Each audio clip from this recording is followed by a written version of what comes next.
कटक जिले में Odisha digital media महासंघर चतुर्थ प्रस्तुति बैठक डिजिटल मीडिया सांबादिक मानकर सम्मान सुरक्षा एवं अधिकार दाबी करी कार्यक्रम आरंभ करिछि ओडिशा डिजिटल मीडिया महासंघ।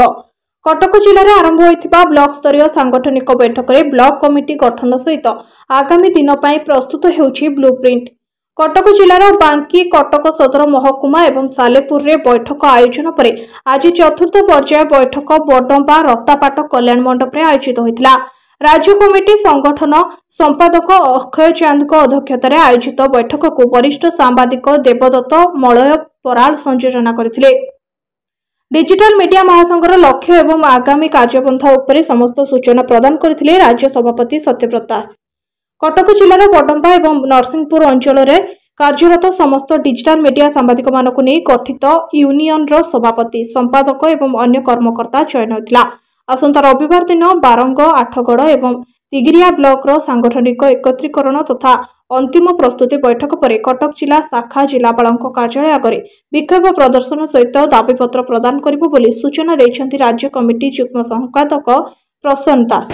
आज आमे माने दलित निष्पेषित अवहेलित अवस्था रे अछि संक्षिप्त रे पदे कहूची बडंबा एवं नरसिंहपुर डिजिटल मीडिया सांबादिक मानक नै रत्तापाट ठारे कल्याण मंडप ठारे गोटे सांगठनिक बैठक आयोजन करा जायतिला। आमर खूब कम दिन भितर आमे विधानसभा चालू गोटे डाकरा देइछु। यार मुख्य उद्देश्य होची जे ग्राउंड जीरो रु आमर डिजिटल मीडिया माने कार्य करछन्ती सांबादिक माने किंतु बहुत समय रे जेमि से सरकार शपथ पुओ सम्मान सुरक्षा अधिकार पाई आमर लड़ाई जारी रहइबो। आउ जते सांबादिक आक्रमण शिकार होउची विभिन्न आक्रोशर शिकार होउची किंतु जो माने मेन स्ट्रीम रे अछन्ती से माने निजको भाबुछन्ती बा सरकार भाबुछन्ती से माने सांबादिक ए माने सांबादिक नहंती। जदि ए कथा हम सरकार को प्रश्न करिबी तले आपण भी काहे डिजिटल मीडिया रे निजर आज अमक गस्त काली समक गस्त आपण नेता होंतु मंत्री होंतु बा विधायक होंतु काई छलछन्ती डिजिटल मीडिया रे कोन से सांबादिक नुहे। आपण कहउछन्ती गणतंत्र चतुर्थ स्तंभ तले ए स्तंभटा को आपण दुर्बल करछन्ती काहे ना आपण प्रतिदिन बसी टीवी रे न्यूज देखुछन्ती एई मोबाइल माध्यम रे देखुछन्ती एई डिजिटल माध्यम रे देखुछन्ती ए होउची डिजिटल प्लेटफॉर्म।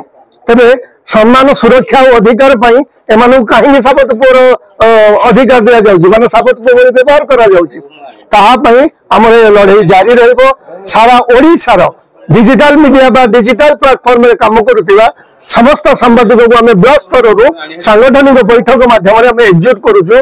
खूब शीघ्र शीतकालीन अधिवेशन में आम घेर कर विधानसभा देखो सम्मान सुरक्षा अधिकार ये तीन दाबी रखिकी ओडिशा डिजिटल मीडिया महासंघ दीर्घ 5 वर्ष धरिकी तार सांगठनिक कार्य जारी रखी। आम प्रथम कटक जिला को फोकस करूँ। कटक जिलार 11 ब्लॉक रे सांगठनिक बैठक सरथिला।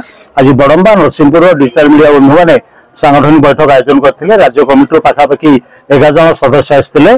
जहाँ आमर मुख्य उद्देश्य अच्छी सम्मान सुरक्षा अधिकार नहीं आगामी दिन में कटक जिलापाल कार्यालय परिसर में दाबीपत्र प्रदान हो और परवर्ती अवस्था विधानसभा चाल डाकरा दि जाए लोअर बीएमसी डिजिटल मीडिया शक्ति सरकार को देखा। Bureau report the Republic Hindustan.